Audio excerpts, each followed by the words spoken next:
എനിക്ക് തോന്നുന്നു ആദ്യമായിട്ടായിരിക്കും ഒരു ലോട്ടറി കിട്ടിയ ഒരാൾ ഒരു സാമ്പത്തിക ഉപദേശം ചോദിക്കുന്നത്. പലപ്പോഴും ലോട്ടറി കിട്ടി പണം കയ്യിൽ വരുമ്പോഴത്തേക്ക് പിന്നെ അവർക്കറിയാം എങ്ങനെ ചിലവാക്കണം.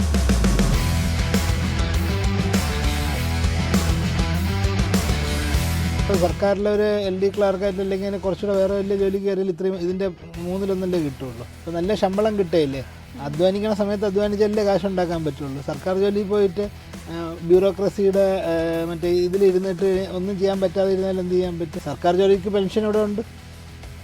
2013 ശേഷം സർക്കാർ ജോലിക്ക് കയറി ആർക്കാ പെൻഷനുള്ളത്? ഒരേ ഒരു ബെനിഫിറ്റ് ജോലി സുരക്ഷിതത്വമുണ്ട്. നമുക്ക് കഴിവില്ലെങ്കിൽ നമുക്ക് അവിടെ ഇരിക്കാം.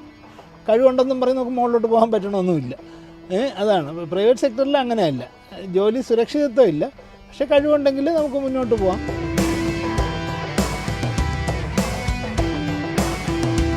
ഫിനാൻഷ്യൽ ഡിസിപ്ലിൻ വേണം. ഫിനാൻഷ്യൽ ഡിസിപ്ലിൻ ഇല്ലെങ്കിൽ ഈ 50,000 കഴിയും, പിന്നെ 1,00,000 കാർഡ് എടുക്കും. അങ്ങനെ കൂടി വലിയ കടബാധ്യതയിലോട്ട് പോകും. അവസാനം റോൾ ചെയ്യാൻ തുടങ്ങും. റോൾ ചെയ്യാനും പറ്റാതെ ആകും. അദ്ദേഹം ഉദ്ദേശിച്ചതുപോലെ തന്നെ കടക്കണ്ണിയിലോട്ട് പോകാനുള്ള സാധ്യതയുണ്ട്. ആ 1 കോടി കൊണ്ട് 10 കോടി രൂപ വേണമെങ്കിൽ ഭാര്യയ്ക്ക് കൊടുക്കാമെന്ന് പറയുന്നത്. ഈ 10 കോടി രൂപ 70% 50% 20% നമുക്കറിയില്ല. നമ്മളുടെ അങ്ങനത്തെ വിവരങ്ങളൊന്നും പറഞ്ഞിട്ടില്ല.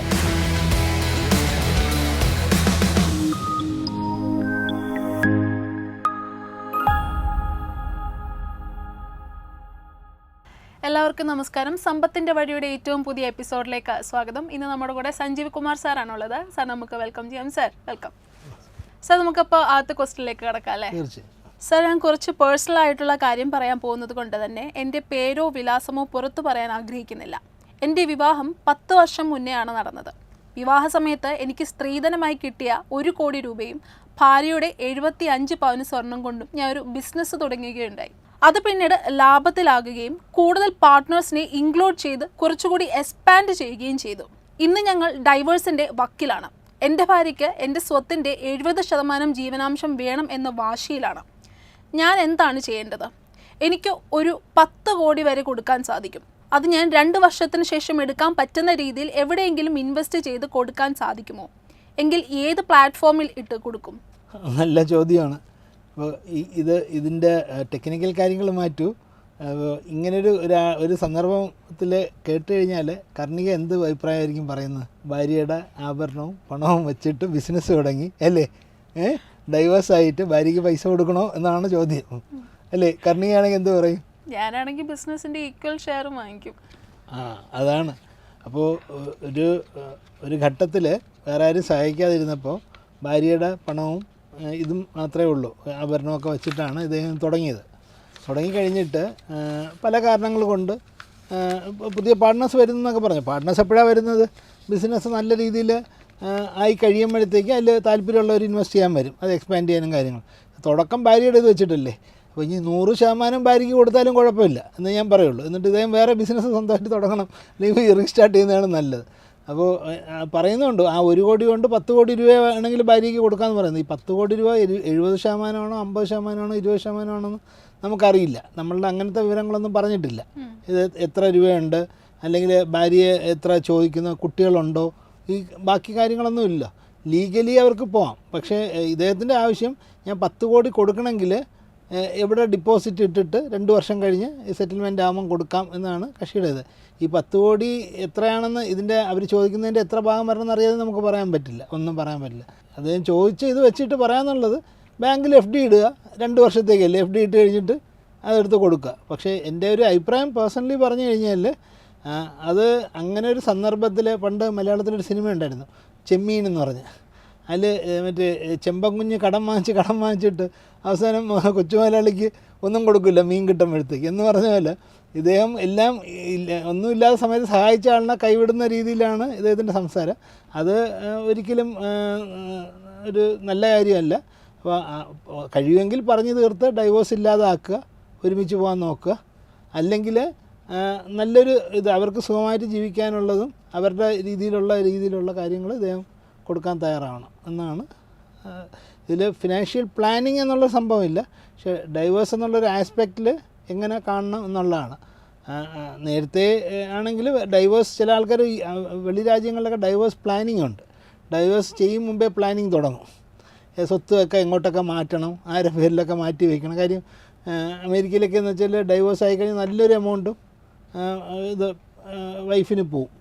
അപ്പോൾ അങ്ങനെ ഇതുള്ളതുകൊണ്ട് ആൾക്കാർ നേരത്തെ പ്ലാൻ ചെയ്ത് മാറ്റി വയ്ക്കും. അതുപോലെ വൈഫാണെങ്കിൽ ഇയാൾക്ക് എവിടെയൊക്കെ സ്വത്തുകൾ കാര്യങ്ങളുണ്ടെന്ന് അന്വേഷിച്ച് വയ്ക്കും. ഇങ്ങനെ രണ്ട് സൈഡിലും അവിടെ ഡൈവോഴ്സ് പ്ലാനിങ് ഉണ്ട്. ഇന്ത്യയിൽ അങ്ങനെയൊന്നുമില്ല. പക്ഷേ ഇതൊരു നമ്മളൊരു എത്തിക്കൽ ഇതാണ് ഞാൻ പറഞ്ഞത്, ഒരു എത്തിക്കൽ പോയിൻ്റ് ഓഫ് വ്യൂവിലാണ് പറഞ്ഞത്. ഇങ്ങനെയാണെങ്കിൽ ചെയ്യണം. അല്ലെങ്കിൽ പിന്നെ അവർ നേരത്തെ തന്നെ ഇദ്ദേഹം സ്വത്തുവകകളൊക്കെ വേറെ ഇതിൽ വയ്ക്കണമായിരുന്നു. അപ്പോൾ ഇപ്പോൾ അദ്ദേഹത്തിൻ്റെ പേര് തന്നെ ഉണ്ടെങ്കിൽ അതെന്തായാലും ഭാര്യയ്ക്ക് ജീവനാംശം ചോദിക്കാവുന്നതാണ്. അതിലൊന്നും ഇദ്ദേഹത്തിനൊന്നും ചെയ്യാൻ പറ്റില്ല. ചിലപ്പോൾ അടുത്ത ക്വസ്റ്റ്യനിലേക്കോ അല്ലേ. ഞാൻ എബി ഒരു പ്രണയത്തിലാണ്. വിവാഹാലോചനയുമായി ഞാൻ പെൺകുട്ടിയുടെ വീട്ടിൽ ചെന്നിരുന്നു. എന്നാൽ സർക്കാർ ജോലി ഇല്ലാത്ത എനിക്ക് അവളെ കെട്ടിച്ച് തരില്ല എന്നാണ് പറയുന്നത്. ഞാൻ IT മേഖലയിലാണ് ജോലി ചെയ്യുന്നത്. മാസം 75,000 രൂപ സാലറിയുമുണ്ട്. എനിക്ക് പെൻഷനില്ല എന്നതാണ് മറ്റൊരു പ്രശ്നം. എനിക്ക് 30,000 രൂപ വരെ ഒരു മാസം മാറ്റി വയ്ക്കാൻ പറ്റും. മെച്യൂരിറ്റി കഴിഞ്ഞ് മാസാമാസം മുടങ്ങാതെ കിട്ടുന്ന പെൻഷൻ പദ്ധതികൾ എന്തെങ്കിലുമുണ്ടോ? നല്ല റിട്ടേൺ കിട്ടുന്ന എനിക്ക് പറ്റിയ പെൻഷൻ പദ്ധതി പറഞ്ഞു തരാമോ? എനിക്കിപ്പോൾ 27 വയസ്സാണ്. അദ്ദേഹത്തിൻ്റെ പ്രധാന പ്രശ്നം ഇപ്പോൾ കേരളത്തിലെ ഇതൊരു പഴയൊരു കാലത്തെ ഒരു കഥ പോലെ തോന്നുന്നുണ്ട്. പണ്ട് കാലത്ത് സർക്കാർ ഉദ്യോഗസ്ഥരാണെങ്കിൽ പെണ്ണ് കൊടുക്കുള്ളൂ, അല്ലെങ്കിൽ കല്യാണം കഴിച്ചു കൊടുക്കുള്ളൂ എന്നൊക്കെ ഇതുണ്ട്. ഇപ്പോഴങ്ങനെയൊന്നുമില്ല. IT സെക്ടറിലൊക്കെ കിട്ടുന്ന സാലറി ഇത് തന്നെ അയാൾ പറഞ്ഞിട്ടില്ലേ, അത്രയും. ഇപ്പോൾ സർക്കാരിലൊരു LD ക്ലാർക്കായിട്ട് അല്ലെങ്കിൽ കുറച്ചുകൂടെ വേറെ വലിയ ജോലി കയറിയാൽ ഇത്രയും ഇതിൻ്റെ 3/1 കിട്ടുള്ളൂ ഇല്ലേ? ഇപ്പോൾ നല്ല ശമ്പളം കിട്ടുകയില്ലേ? അധ്വാനിക്കണ സമയത്ത് അധ്വാനിച്ചല്ലേ കാശുണ്ടാക്കാൻ പറ്റുള്ളൂ. സർക്കാർ ജോലിയിൽ പോയിട്ട് ബ്യൂറോക്രസിയുടെ മറ്റേ ഇതിലിരുന്നിട്ട് ഒന്നും ചെയ്യാൻ പറ്റാതെ ഇരുന്നാൽ എന്ത് ചെയ്യാൻ പറ്റും?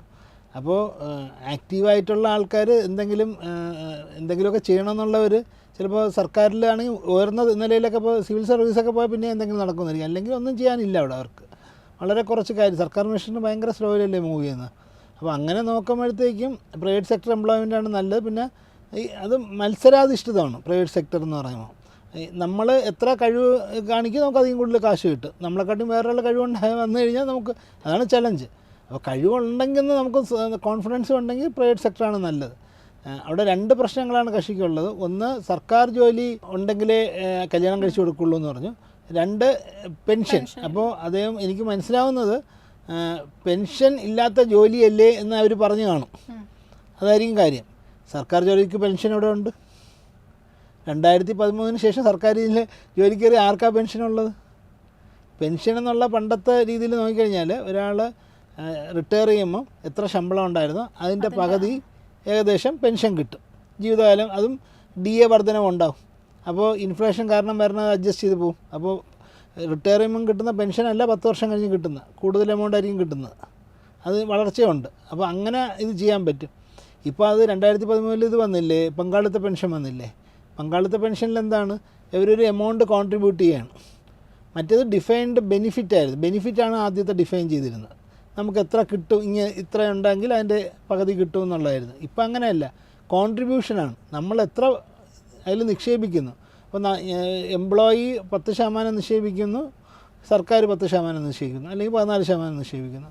അത് വളർന്ന് NPS എന്നുള്ള ഫണ്ടിൽ കിടന്ന് അത് വളർന്ന് വന്നിട്ട് ഒരു വലിയൊരു കോർപ്പസ് ആവും റിട്ടയർമെൻറ്റ് സമയമാകുമ്പോൾ. ആ കോർപ്പസിൻ്റെ എടുത്തിട്ട് വേണം നമ്മൾ വേറൊരു ആന്വിറ്റി പ്ലാൻ വാങ്ങിക്കാൻ. ആ കോർപ്പസിൻ്റെ ഒരു 60% വരെ നമുക്ക് മൊത്തമായിട്ട് എടുക്കാം. പക്ഷേ ബാക്കിയുള്ളത് നിശ്ചിതമായിട്ട് ആന്വിറ്റി പ്ലാൻ വാങ്ങിക്കണം. ആന്വിറ്റി എന്ന് വെച്ചാൽ LICയുടെ ജീവൻ അക്ഷയ് പോലെയുള്ള പോളിസി. അപ്പോൾ ആ പോളിസി വാങ്ങുന്നെങ്കിൽ എന്താണ്, അതിലൊരു നിശ്ചിത വരുമാനമാണ് എല്ലാ മാസവും കിട്ടുന്നത്. അത് DA അഡ്ജസ്റ്റ് ആകും പോലെ ആവില്ല, ഈ ഇൻഫ്ലേഷൻ അഡ്ജസ്റ്റ് ചെയ്ത് പോകില്ല. അപ്പോൾ ഒരു സ്ഥിരം എമൗണ്ട്, അപ്പോൾ വളരെ ചെറിയ എമൗണ്ട് ആയിരിക്കും കിട്ടുന്നത്. ഈ പകുതി പെൻഷന് തുല്യമായ എമൗണ്ട് കിട്ടണമെന്നില്ല അന്ന്. ഇതൊക്കെയാണ് പങ്കാളിത്ത പെൻഷൻ്റെ പ്രശ്നം. പിന്നെ ഈ NPSൽ ഇടുന്ന പൈസ വിപണിയുടെ ചാഞ്ചാട്ടത്തിന് ബാധകമാണ്, വിധേയമാണ്. അപ്പോൾ അതിൽ ഇക്വിറ്റി പോർഷനുണ്ട്, ഡെറ്റുണ്ട്, എല്ലാം ഉണ്ട്. അപ്പോൾ ഇതിൻ്റെയൊക്കെ ചാഞ്ചാട്ടം അതിനെ ബാധിക്കും. അപ്പോൾ സ്ഥിരമായിട്ടൊരു വളർച്ചയല്ല, അങ്ങനെ ഇല്ല. FD പോലെ അല്ല, പലിശയല്ല. അപ്പോൾ ഇങ്ങനെ കുറച്ച് കാര്യങ്ങളുണ്ട്. പിന്നീട് ഇത് നമ്മുടെ പണ്ടത്തെ കാലത്തെ പെൻഷനായിരുന്നെങ്കിൽ എന്ത് പറ്റും, ഒരു 8-10 വർഷത്തേക്കുള്ള പെൻഷൻ്റെ ഒരു ഭാഗം കമ്മ്യൂട്ട് ചെയ്ത് ഒരുമിച്ച് വലിയ ലംസമായിട്ട് എടുക്കാം. എന്നിട്ട് അത് അത്രയും വർഷം കഴിയുമ്പോഴത്തേക്ക് അത് റീഇൻസ്റ്റേറ്റ് ചെയ്യും വീണ്ടും. ഇതിലങ്ങനെയില്ല. ഇതിൽ ആദ്യം ഒരു 60% നമുക്ക് എടുത്തു കഴിഞ്ഞാൽ അത്രയേ ഉള്ളൂ, പിന്നെയുള്ള 40% കൊണ്ടാണ് ജീവിക്കേണ്ടത്. അപ്പോൾ അങ്ങനെ അതുകൊണ്ടാണ് ഈ പങ്കാളിത്ത പെൻഷനെ ആൾക്കാർ എതിർക്കുന്നത്. ഈ സർക്കാർ ജോലിക്കാർ ഇപ്പോൾ എതിർക്കുന്ന ഒരുപാട് സമരങ്ങളൊക്കെ നടക്കുന്നതൊക്കെ അത് കാരണമാണ്. അപ്പോൾ പക്ഷേ അത് മനസ്സിലാക്കേണ്ടതാണ്. അപ്പോൾ പങ്കാളിത്ത പെൻഷൻ ആണ് സർക്കാർ ജോലിക്ക് ഉള്ളൂ, ആ കൂടി ഉള്ള. അപ്പോൾ അതുകൊണ്ട് അതും പ്രൈവറ്റ് സെക്ടർ തമ്മിൽ വ്യത്യാസമൊന്നുമില്ല. ഒരേ ഒരു ബെനിഫിറ്റ് ജോലി സുരക്ഷിതത്വമുണ്ട്. നമുക്ക് കഴിവില്ലെങ്കിൽ നമുക്ക് അവിടെ ഇരിക്കാം, കഴിവുണ്ടെന്നും പറഞ്ഞ് നമുക്ക് മുകളിലോട്ട് പോകാൻ പറ്റണമെന്നുമില്ല. അതാണ് പ്രൈവറ്റ് സെക്ടറിൽ അങ്ങനെയല്ല, ജോലി സുരക്ഷിതത്വം ഇല്ല, പക്ഷേ കഴിവുണ്ടെങ്കിൽ നമുക്ക് മുന്നോട്ട് പോകാം, ഒരു കമ്പനി അല്ലെങ്കിൽ വേറൊരു കമ്പനി ജോലി ചെയ്യാം. ഇതേ പങ്കാളിത്ത പെൻഷൻ പ്രൈവറ്റ് സെക്ടറിലും ഉണ്ട്. NPS എന്ന് പറയുന്നത് നമുക്ക് ഇൻഡിവിജ്വൽസ് വ്യക്തികൾക്കും പോയി ഇടാം, അല്ല അവരുടെ ചില കമ്പനികൾ തന്നെ ഇത് ഇട്ടിട്ടുണ്ട്. ഈ PFന് പകരം NPS ചെയ്യുന്നുണ്ട്. അപ്പോൾ അങ്ങനെയാണെങ്കിൽ ആ പദ്ധതി ചേരാം, അല്ലെങ്കിൽ ഇവർക്ക് തന്നെ പോയിട്ട് NPSൽ ചേരാം. ചേർന്നിട്ട് അതിന് ടാക്സ് ഇളവുകളുണ്ട്. പിന്നെ ഇപ്പോൾ ഒരുപാട് വ്യത്യാസം ഇത് വരുന്നുണ്ട്. പ്രീമച്വറായിട്ട് വിഡ്രോയിലൊക്കെ നേരത്തെയൊക്കെ റിട്ടയർ ചെയ്യണമെങ്കിൽ ചെയ്യാം, അങ്ങനെയൊക്കെ ഇത് വരുന്നുണ്ട്.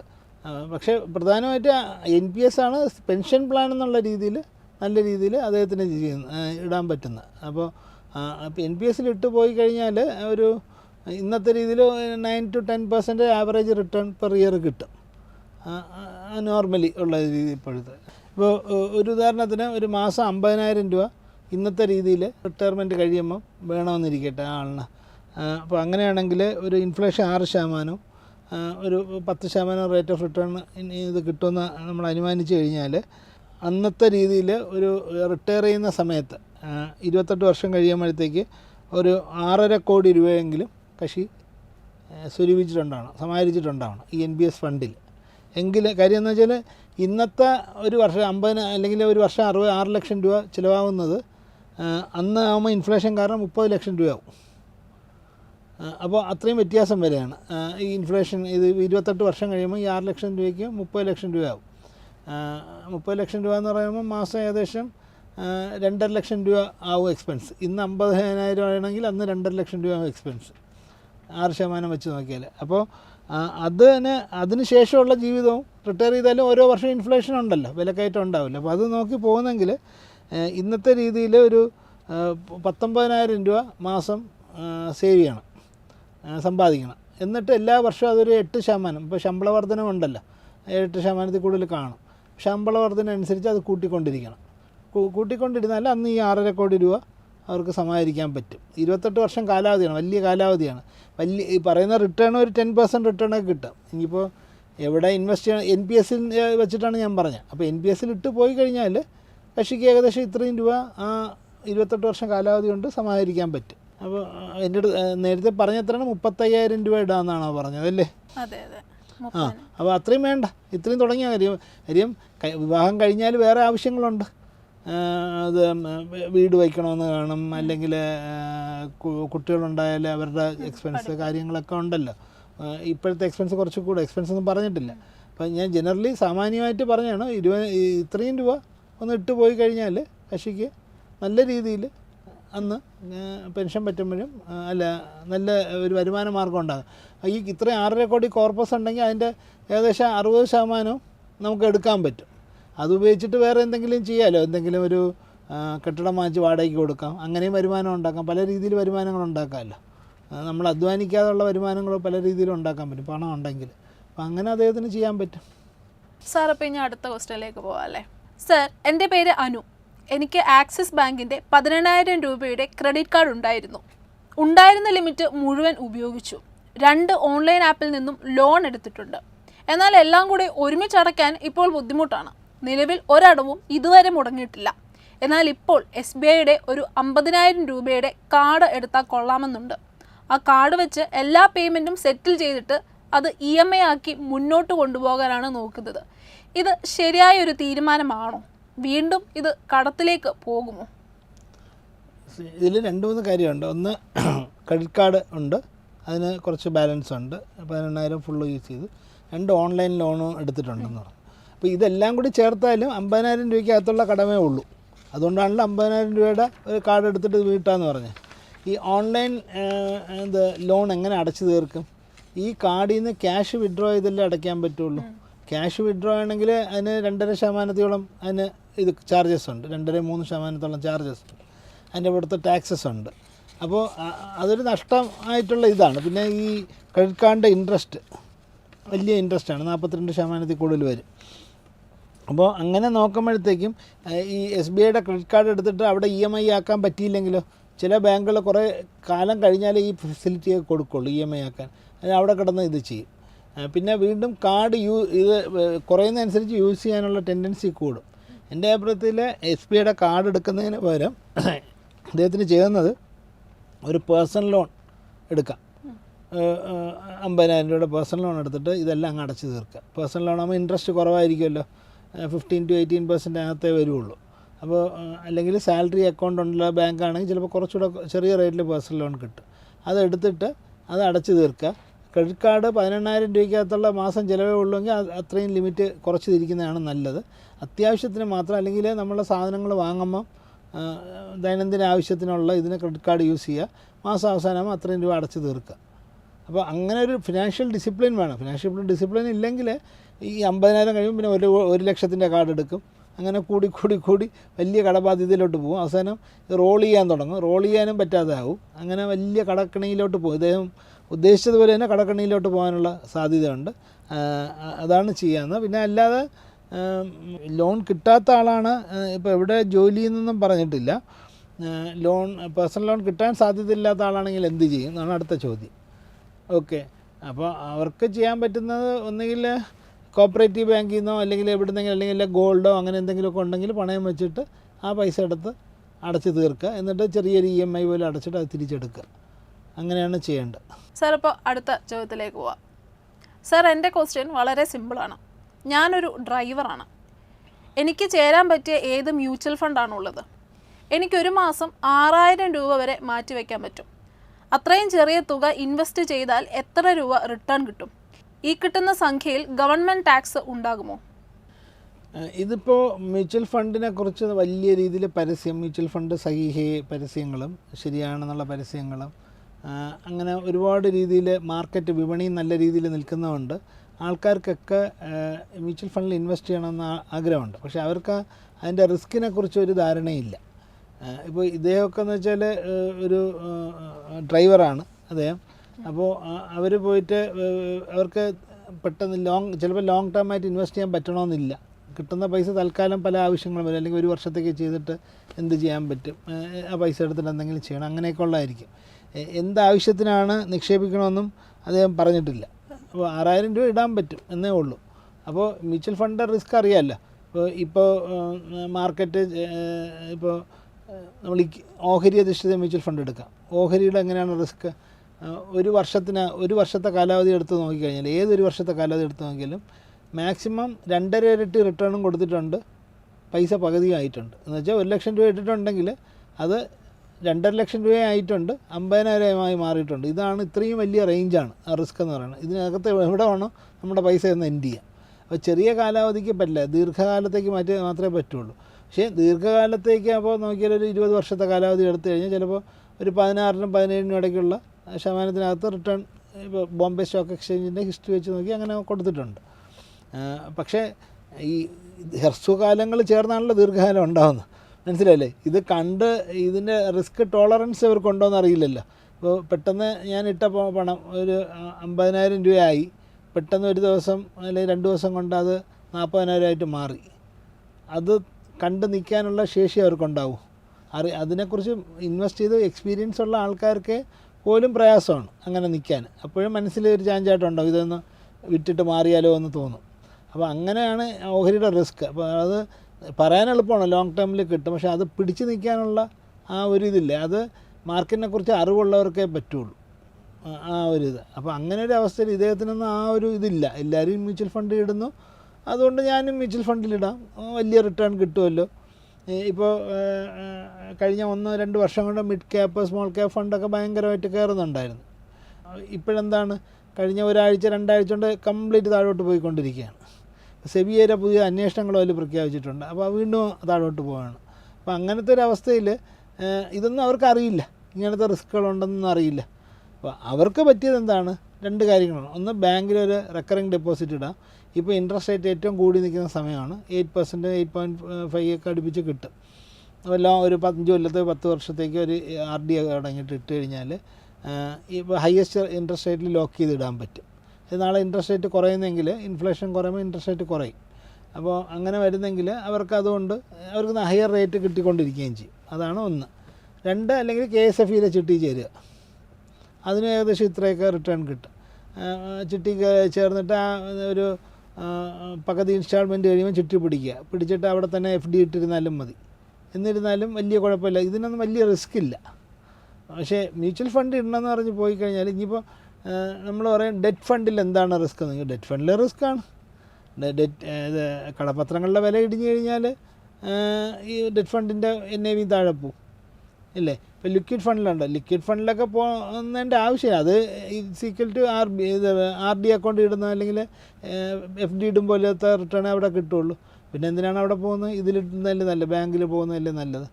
അപ്പോൾ ആ രീതിയിൽ സാധാരണക്കാരും അല്ലെങ്കിൽ നമുക്ക് ചെറിയ ഇൻവെസ്റ്റ്മെൻറ്റ് ഇടണമെന്നുള്ള ആൾക്കാരും ഓഹരി വിപണിയിലൊന്നും അധികം എക്സ്പീരിയൻസ് ഇല്ലാത്ത ആൾക്കാരും ഒക്കെ ചെയ്യേണ്ടത്, തുടങ്ങുമ്പോൾ നമ്മൾ ഒരു സമ്പാദ്യ പദ്ധതി തുടങ്ങണം.